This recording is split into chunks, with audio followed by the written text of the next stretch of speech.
Diálogos Feministas ya está comenzando. Platiquemos sobre la vida y obra de Juana Belén Gutiérrez de Mendoza. Acompáñanos, estamos por comenzar. Hola Lucía, ¿cómo estás? Hola Gaby, muy bien, ¿y tú? Pues también bien, con el gusto de saludarte, así como de saludar a todos y cada una y todos los que nos ven en este programa de Diálogos Feministas. Hoy vamos a tener, pues como siempre, un programa muy bueno, Lucía. Vamos a estar hablando sobre Juana Belén Gutiérrez de Mendoza. ¿Tú la conoces? No, quisiera saber un poquito más de ella. Pues en este programa vamos a descubrir quién era, su historia y su importante aportación en la lucha del feminismo. Esta gran mujer feminista, anarquista, periodista también, que contribuyó de gran manera, participó antes, durante y después de la Revolución Mexicana. ¿Tú lo sabías? Pues el día de hoy lo vamos a descubrir juntas y juntos, vamos a estar platicando y escuchando desde su perspectiva por muchos temas, desde su paso en la revolución, en el feminismo, en la justicia social, etcétera. Así que no te vayas, ya estamos comenzando y por supuesto quiero saludar, darle la bienvenida a Juana. ¿Cómo estás, Juana?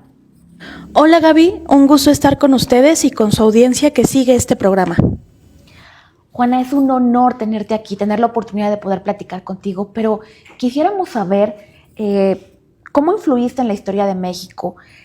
¿Podrías comentarnos qué te inspiró para estar en la lucha política y feminista, por favor?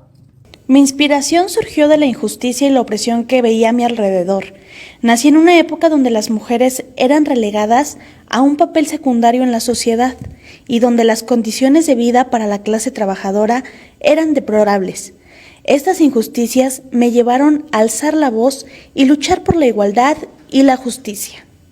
En un mundo donde, Lucía, lo sabemos, lo hemos comentado en diferentes programas, en un mundo donde las mujeres pues se enfrentaban un sinnúmero de barreras, tú decidiste ejercer pues un periodismo crítico, como lamentablemente ya vemos muy poco en nuestro país, derivado de muchas situaciones de violencia, no solo contra las mujeres, sino muy mismas violencias que padece México, y más contra el periodismo. Recordemos que México es uno de los países más peligrosos para ejercer esta profesión. Sin embargo, Juana Belén en su época, y como ya lo decía yo, a pesar de estas barreras que enfrentaban, decidió ejercer, sí, un periodismo crítico. Así que yo quisiera preguntarte, Juana, ¿qué te motivó a ejercerlo? ¿Qué te motivó? ¿Y cómo fue que te decidiste a ejercer el periodismo?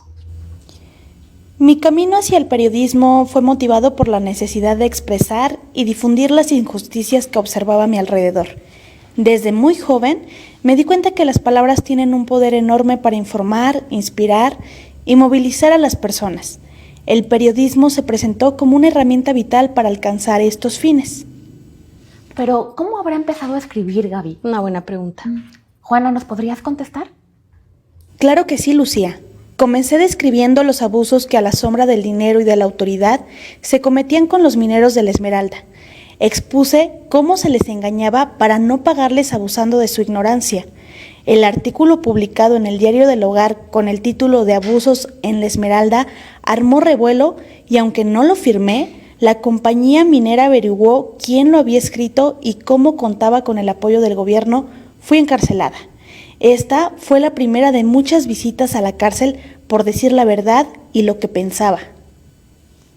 Recuerdo, Lucía, estoy segura que tú también, el programa anterior donde platicamos con Hermila Galindo, quien también pasó por esto, cuando hablamos con Leona Vicario, cuando hablamos con todas estas mujeres que deciden participar desde una necesidad y también desde algo que yo he identificado en todas ellas, esta empatía, esta necesidad de hacer justicia ante la injusticia social, ante esas situaciones que veían con trabajadores, con trabajadoras, con las mismas mujeres, ¿no? Y que a pesar del encarcelamiento, así como por supuesto también Juana Belén lo hizo, deciden seguir, no les da absolutamente el miedo. Y no le dio miedo a ella, así como a otras no les dio miedo seguir luchando y participando. A ti, Juana, ¿no te dio miedo seguir escribiendo? La experiencia en prisión fue dura, Gaby, pero también fortalecedora. Fui encarcelada en condiciones difíciles con el objetivo de silenciarme y desalentarme. Sin embargo, en lugar de quebrantar mi espíritu, la experiencia me convenció aún más de la necesidad de luchar por la libertad de expresión y los derechos del pueblo. En prisión me di cuenta de que, aunque me habían intentado callar, mi voz se había vuelto más fuerte a través de la represión. Qué interesante, ¿no, Gaby? Así es. Esta mujer que logra no solamente pues participar en las gestas revolucionarias y más allá de ello, ella a partir de la prisión creo que se empodera más, ¿no? Sí, como que les funciona de cierto modo de aliciente y ese enojo, ese coraje de vivir una injusticia, porque además lo comentábamos, el trato que recibían a la hora de ser detenidas, los abusos y las violencias, definitivamente las hacía sufrir, sí, pero les despertaba todavía más ese coraje de salir y defenderse y defender a otras personas y mujeres, por supuesto, que pasaban lo mismo. Así es, pero vamos a escuchar de viva voz a Juana. Juana, coméntanos, ¿tu voz se volvió más fuerte, más álgida en prisión? Mi encarcelamiento atrajo más atención a la causa que defendía. La represión gubernamental a menudo tiene el efecto contrario al deseado, pues en lugar de silenciar las voces de protesta, las amplifica. Muchas personas que antes no conocían mi trabajo o mis ideas comenzaron a prestar atención y a unirse al movimiento por el cambio. Al salir de la cárcel, estaba decidida a continuar mi lucha con más vigor y determinación, y decidí publicar el periódico Vesper. O sea, imagínate, no nada más le dieron más motivos para levantar la voz, ¿no? Sino ahora yo creo que ese tiempo que ella está ahí, que nos lo dice, es algo, esta parte gubernamental de reprimirme, pues con mayor razón, y ahora sale y no solo sigue alzando la voz, sino que genera un diario que se llama, le pone Vesper. Así que yo quisiera preguntarte, Juana, ¿por qué decidiste ponerle ese nombre? Vesper se llamó el diario que fundé cuando por fin acepté que mi mayor talento estaba en las letras. Vesper como la estrella de la mañana que hacía sonreír a mi pequeño niño. Vesper nació para denunciar las injusticias del régimen porfirista y para educar al pueblo sobre sus derechos. Mi intención era despertar conciencias y creo que mis palabras lograron movilizar a muchos hacia la lucha por la justicia y la libertad. Esto me llevó a enfrentarme directamente con el gobierno y en varias ocasiones a ser encarcelada.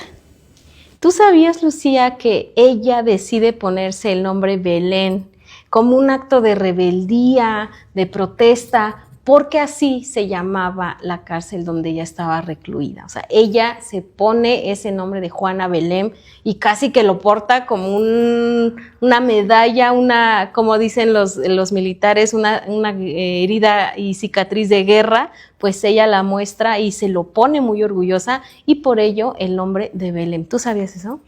No, Gaby, qué interesante, pero fíjate que es como una insignia a su lucha, a visibilizar las injusticias. Así es. Y entonces dice, bueno, pues si me quieren callar, pues ahora me van a escuchar mucho más a través de Vesper, ¿no? Que eso es algo muy interesante, porque a través de ese diario se pone a criticar las injusticias y se comunica con Madero y logra que algunos otros logren leer y puedan también sumarse a esta causa.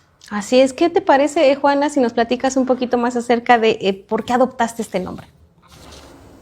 Adopté el nombre de Belén como un acto de protesta después de mis encarcelamientos en la cárcel de Belén, donde sufrí por mis ideales y mis escritos. Usar Belén era una forma de recordar esos momentos difíciles y convertir una experiencia de opresión en un símbolo de resistencia y lucha. Quería que mi nombre reflejara tanto el sufrimiento que soporté como mi compromiso inquebrantable con la causa de la justicia y la libertad. Una parte fundamental de tu vida, Juana Belén, por supuesto, fue esta participación contra la lucha de la dictadura de Porfirio Díaz. ¿Nos puedes platicar un poquito al respecto? El general Díaz sacrificaba todo por la ambición de reinar. La deuda antigua no se alcanzaba a cubrir, pero ni siquiera a aminorar, porque el Tesoro Nacional se derrochaba en canonjías para asegurar lacayos mediante un buen salario. La deuda piadosa fue preciso contraerla porque el general Díaz necesitaba el apoyo de los mochos y de los yanquis, y los mochos y los yanquis lo obligaron a echar sobre el Tesoro Nacional una deuda más, despojando al pueblo para mantener holgazanes en California. Fíjense cómo estaba la situación social y económica en el país. La deuda pública abrumadora, la instrucción pública por los suelos, la bahía de Magdalena en poder de los yanquis, concesiones ruinosísimas para el país dadas a compañías extranjeras, la juventud escolar corrompida y escéptica, los trabajadores y campesinos explotados y en la miseria, y las cárceles llenas de periodistas opositores. Imagínate, Gaby, qué contexto social, económico y político estamos viendo. Así es. En donde Juana decide incidir, ¿no? Pero ¿sabes qué? Yo quisiera preguntarle a Juana, a ver si nos puede comentar qué ella piensa sobre las mujeres, cómo ella empezó a luchar por los derechos de las mujeres y qué considera que ha sido su papel en la emancipación de las mujeres. La mujer ha sido tradicionalmente relegada al hogar, sin acceso a la educación o a la vida pública. Yo creo que la educación es clave para la emancipación de la mujer. Solo a través del conocimiento podemos luchar por nuestros derechos y ocupar el lugar que nos corresponde en la sociedad. Las mujeres deben ser libres de elegir su propio destino, ya sea en el hogar o en la esfera pública. Oye, Juana, ¿tú considerabas importante la participación política de las mujeres? Por supuesto, déjenme decirles que una vez publiqué en Vesper ¿por qué sois incapaces de defender a vuestros ciudadanos? Por eso lo hacemos nosotras, porque sois incapaces de defender vuestra libertad. Por eso hemos venido a defenderla para nuestros hijos e hijas, para la posterioridad a quien no queremos legar solo la mancha de vuestra ignominiosa cobardía. Porque no usáis de vuestros derechos, venimos a usar de los nuestros, para que al menos conste que no todo era servilismo en nuestra época. ¿Y qué crees, Gaby? No solo le mandaba mensajes a Madero a través de Vesper. ¿A quién crees que le mandaba mensajes? ¿A quién? A Porfirio Díaz. Me imaginé. Ay, ay, ay. Oye, Juana, ¿te tenía miedo Porfirio Díaz? Así es, le decía. Porfirio Díaz será el primer hombre que tiene miedo a las mujeres y en su espanto se olvida hasta de ocultarlo, como hasta aquí había ocultado su cobardía de inicuos alardes de fuerza. Que ¿se pensará el caudillo que Elisa Acuña y Rosete ocupará la silla presidencial? ¿Que se figurará Porfirio Díaz que su muy humillante servidora quiere arrebatarle la matona? Me imagina como que su diario tenía un toque de muchas cosas, ¿no? O sea, el diario, desde el toque romántico de haberlo llamado Vesper por la estrella de la mañana, desde que era un estilo de Facebook de ese tiempo, ¿no? De mandar ahí el mensaje de que, ¿sabe qué traes miedo, no? ¿Por qué me tienes miedo? A utilizarlo ella como una herramienta, como un canal para enviar sus propios mensajes, pero también utilizaba ella esta manera, no romántica, pero sí con un sentido emocional, de jugar con las palabras, de mandar esos indicios, ¿no? De ¿por qué me tienes miedo? ¿Qué traes? Y mandar indirectas y mandar, a mí me encanta porque de verdad que a mí me suena como justo casi que el chismógrafo, nada más que no había, era un canal de comunicación solo de ida, no había de vuelta, pero me parecía maravilloso que lo hiciera de esta manera.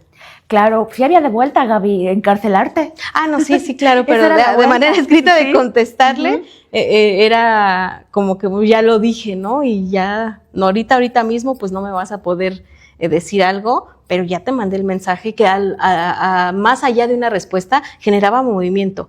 Claro. Y generaba no solo una respuesta verbal o escrita, sino generaba estrategias, generaba incertidumbres, y esas a su vez, en un contexto como la Revolución Mexicana, pues imagínate, ¿no? Lo importante de los mensajes. Recordemos en la historia, no solo de México, sino de muchas partes del mundo, de otras culturas. Tú recuerdas a los jilgueros, que era otra vía de comunicación, que eran los que iban y cantando anunciaban lo que estaba pasando, ¿no? Y era la manera que se tenía de enterarnos de lo que iba sucediendo en otros lugares, porque pues no había correo todavía, no había absolutamente nada de eso, pero sí había estas personas que cantando anunciaban lo que iba a pasar, quién venía, quién iba ganando, quién iba perdiendo, hasta los apodos del rey, de los hijos del rey, los romances, los chismes del rey, pues era de una manera cantada, y aquí ella decide hacerlo en un diario que ella llama Vesper, donde además de decir lo que piensa y levantar la voz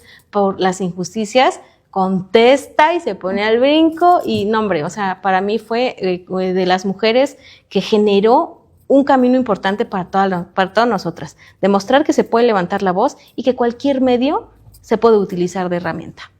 Un camino muy importante para el periodismo, Gaby, una mujer que muy frontal, una mujer que muestra sus ideales a través de Vesper, pero que también ahí logra comunicarse tanto con amigos como con enemigos políticos.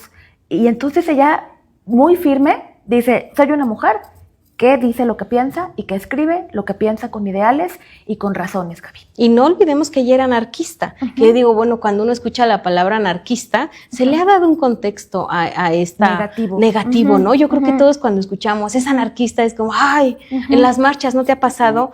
Cuando dicen, ay, vienen las anarquistas, y casi que se tiene ahí esa idea de que es una situación mala, y cuando simplemente pues, estar absolutamente en contra de todo lo que hace y dice el gobierno, ¿no? Y de esas injusticias que se cometen a través del mismo. Ella lo era, y entonces era una mezcla muy interesante, ¿no? De ese feminismo anarquista, pero también de esta justicia social que ella tenía, de esta empatía que sentía, por supuesto, con las mujeres, pero no nada más con ellos, sino con cualquier persona que viviera una injusticia social. Entonces yo creo que era una mezcla muy interesante que al día de hoy, pues más allá de darle un contexto negativo, yo diría, oye, ojalá hubieran existido y sigan existiendo más mujeres con ese tipo de feminismo y ese tipo de empatía, ¿no? Entonces, creo que es muy interesante su vida, su obra y su paso por el feminismo, y también en la historia de nuestro país, en la historia de México. Recordemos que participó antes, durante y después de la Revolución Mexicana. Así que por ello te invito a que no te vayas, nos esperes tantitito aquí al corte para que nosotras podamos seguir platicando y sigamos analizando la vida y obra de Juana Belén. ¿Qué te parece? Perfecto. Pues vamos a un corte y ahorita regresamos.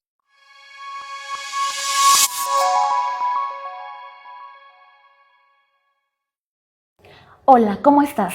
Regresamos a Diálogos Feministas. ¿Cómo estás, Gaby? Pues yo entradísima en esta plática y muy interesante que está, y yo quiero saber más. Seguimos hablando de Juana Belén y ahora queremos preguntarte, Juana, estuviste en distintos movimientos revolucionarios y además de ello te involucraste con diferentes actores políticos muy importantes como lo fue Zapata, Flores Magón, Francisco I. Madero, José Vasconcelos. ¿Cómo fue trabajar con ellos, Juana? Cuéntanos del chisme. Colaborar con Ricardo Flores Magón fue un punto clave en mi activismo. Juntos compartimos la visión de un México libre y justo, y participé activamente en el movimiento magonista. Los magonistas eran radicales en su demanda por un cambio profundo en la estructura social y política del país. Trabajé en la propagación de sus ideas y en la organización de movimientos obreros. Oye, Juana, fíjate que yo quisiera preguntarte, ¿cuáles fueron tus motivos para separarte del magonismo y ahora apoyar al maderismo? Uno de los principales motivos de mi separación fue la percepción de que el movimiento magonista se estaba alejando de las realidades y necesidades del pueblo. Aunque respetaba su idealismo y su lucha por los derechos de los trabajadores, sentí que en ocasiones se desconectaban de las luchas concretas y cotidianas de las comunidades más vulnerables, especialmente de las mujeres y los indígenas. Mi enfoque siempre fue más pragmático. Creía que la revolución no solo debía ser ideológica, sino también práctica, con resultados tangibles para quienes más lo necesitaban. Entonces, Juana, a partir de tu separación con el magonismo, ¿te fuiste hacia la lucha maderista? Con Francisco I. Madero encontré un aliado en la lucha por la democracia. Si bien nuestras visiones no siempre coincidían completamente, participé en el plan de Tacubaya y apoyé su llamado a las armas para derrocar a Díaz, pues creía que era una oportunidad para iniciar un cambio real. Sin embargo, siempre fui crítica y vigilante de que las promesas de democracia se cumplieran. Oye, pero además de haber estado involucrada en estos movimientos, también quiero que sepan, se unió al movimiento zapatista, donde además decidiste dejar por un rato la pluma, dejar de escribir, pero no creas que para descansar, ¿eh? O sea, ustedes no crean que la dejó y ya ahora estaba formando parte de aquel movimiento. Fue para tomar las armas, otro tipo de arma, decides hacerlo, y no nada más eso, sino además organizar este regimiento Victoria, donde además de todo, llega al grado de coronela. Cuéntanos, por favor. Mi relación con Emiliano Zapata fue de mutuo respeto y admiración. Él luchaba por la tierra y los derechos de los campesinos, un aspecto fundamental para alcanzar la justicia social que siempre defendí. Siempre me apoyó. Les platico que mandé a fusilar a uno de los soldados de mi tropa. Violó a una de las mujeres de mi regimiento. Con esta acción dejé bien en claro que bajo mi mando ninguna mujer sería abusada y si había algún infractor al respecto, lo pasaría por el fusil. Uy, Qué tremendo, fuerte, ¿no? Qué fuerte y qué ganas no solo de decir, ya alcé la voz, ya hice un diario, ya lo escribí, que a lo mejor podía ser una manera pacífica, ¿no? De lanzar algún dardo con la pluma, de lanzar ahí indirectas. Ahora lo decide hacer tomando las armas y lo hace de una manera, híjole, o sea, decir, aquí nadie va a abusar de ninguna mujer mientras yo esté, ¿no? Es decir, me voy a defender yo, pero también a todas ellas, y eso definitivamente yo creo que sentó un precedente para todos aquellos soldados que sabían que si estaba Juana, cuidado. Claro, ¿y qué crees? Que la acusan con Zapata. Sí, nada, además Sí, la de todo. acusan. Sí. Y ella dice, pues, que me acusen, y Zapata la apoya, porque Zapata pues también creía en ella y pues estaba muy contento con estar junto con ella. Pero bueno, Juana Belén, me gustaría saber más sobre la educación de las mujeres en el Porfiriato. ¿Nos puedes comentar a ese respecto? ¿Denunciaste esas condiciones que tenían en el Porfiriato en Vesper? La situación de las mujeres durante el Porfiriato era bastante difícil. La mayoría de las mujeres eran vistas principalmente como amas de casa, sin acceso a una educación formal ni oportunidades de empleo que les permitieran ser económicamente independientes.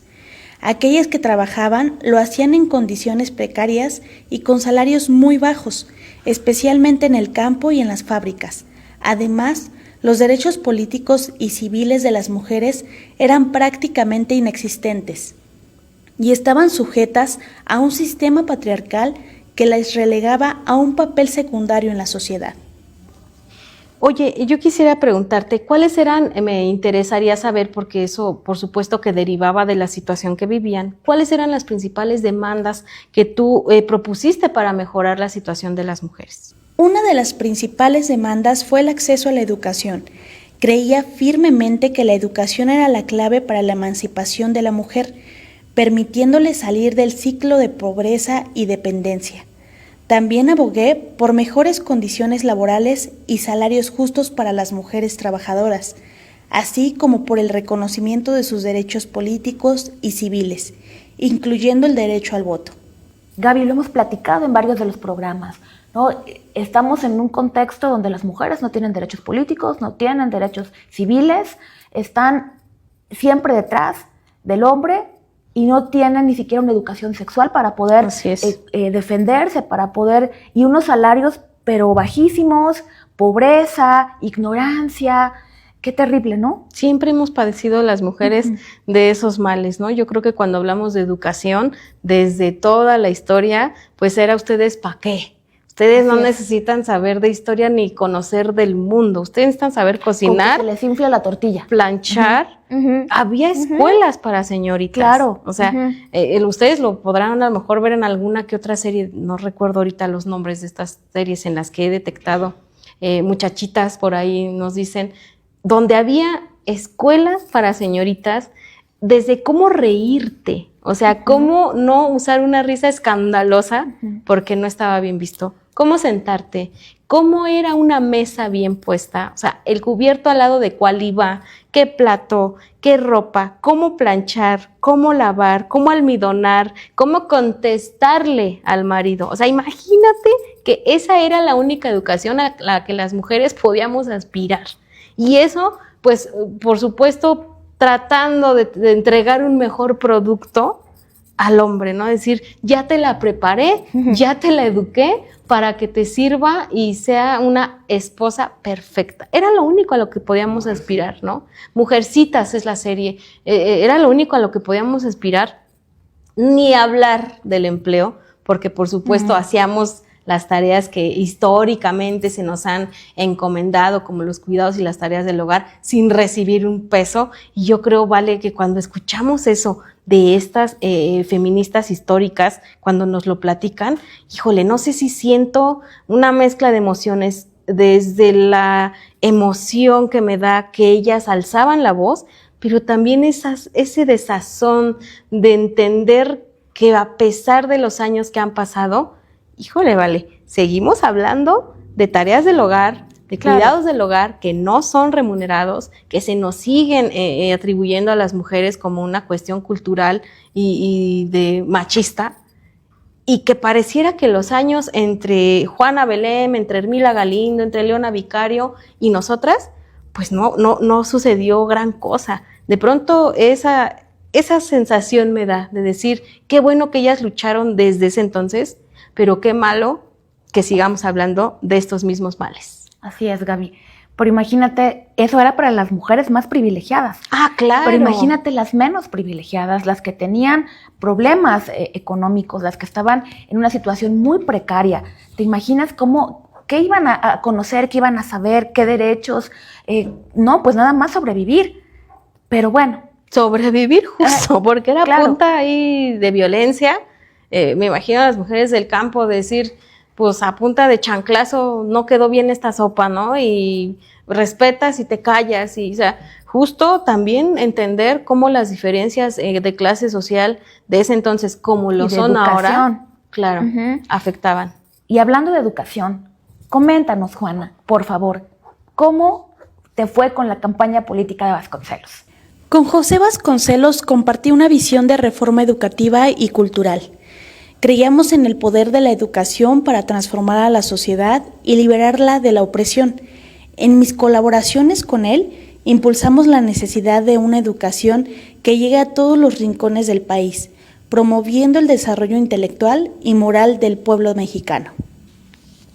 ¿Qué les parece, sí, para darle más, vamos a hacer la dinámica que hemos hecho con Juana, para darle puntualidad a sus puntos de vista, valga la redundancia, y preguntarle, vamos a escuchar qué piensa ella y qué nos puede decir acerca del periodismo.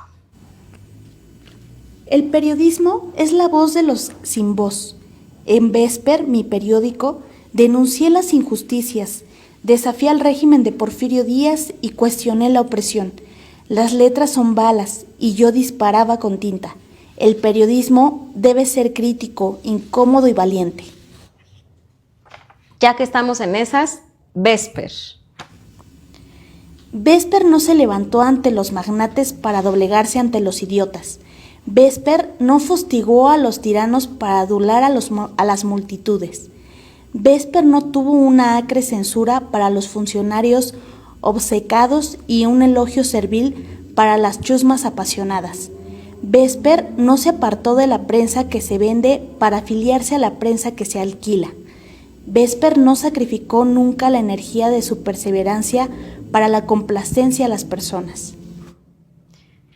Esto que ella menciona acerca de este tipo de periodismo, ¿no? Lo hemos visto ahora, por ejemplo, yo analizo mucho el tipo de periodismo que se ejerce en las mañaneras, por ejemplo, donde casi haces casting y casi que como diario, como semanario, como medio de comunicación, como una red social, revisan si estás a favor o en contra, y desde ahí pueden determinar, incluso catalogar a los medios de comunicación en esta división y esta polarización que ha alcanzado también a los medios de comunicación, no solo a la sociedad, no solo al sistema que tenemos de partidos en México, también a los medios de comunicación. Es decir, ahora podemos ver un México con diarios de comunicación divididos también en conservadores, en fifís, en vendidos, no podemos realmente hablar, o yo quiero que ustedes me escriban, de una prensa, de un periodismo realmente crítico, pero sobre todo objetivo, que tenga y cumpla con la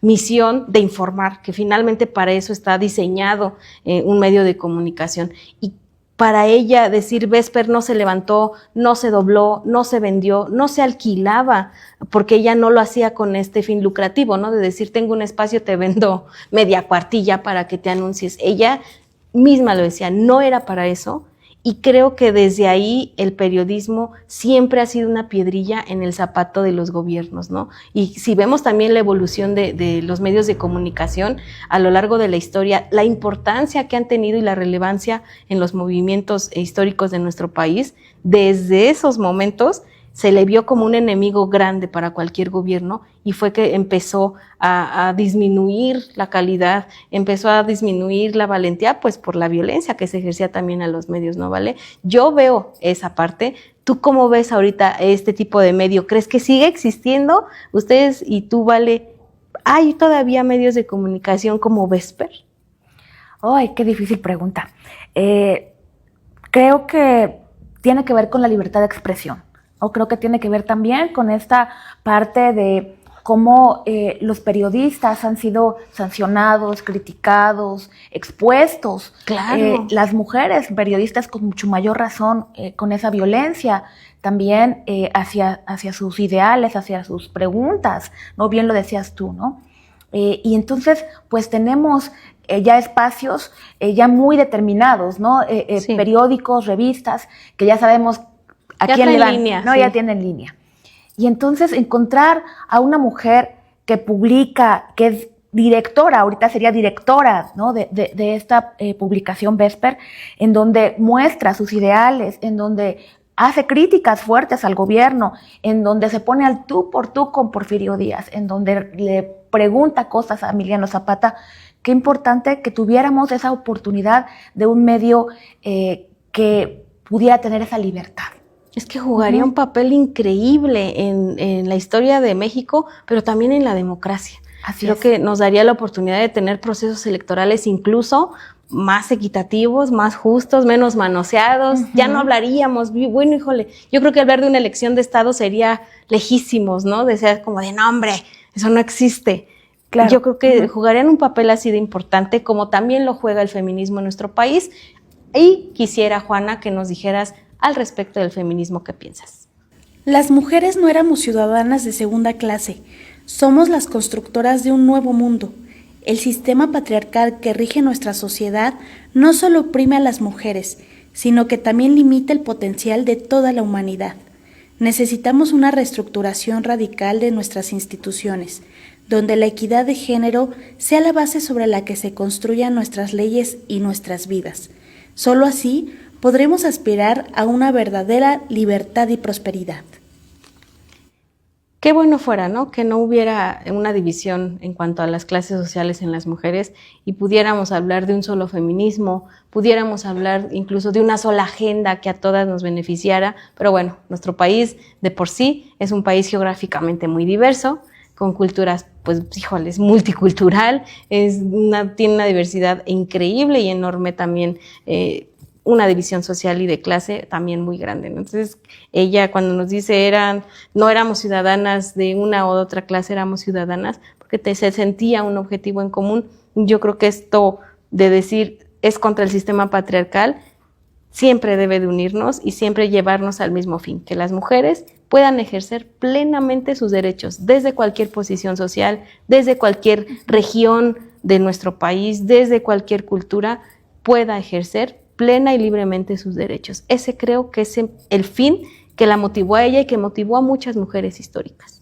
Así es, Gaby, en distintas instancias, en distintas formas, cada una de ellas desde su trinchera, desde lo que habían vivido, ¿no? Esta mujer, desde las injusticias sociales, desde las injusticias a las mujeres más desfavorecidas, es su mirada, ¿no?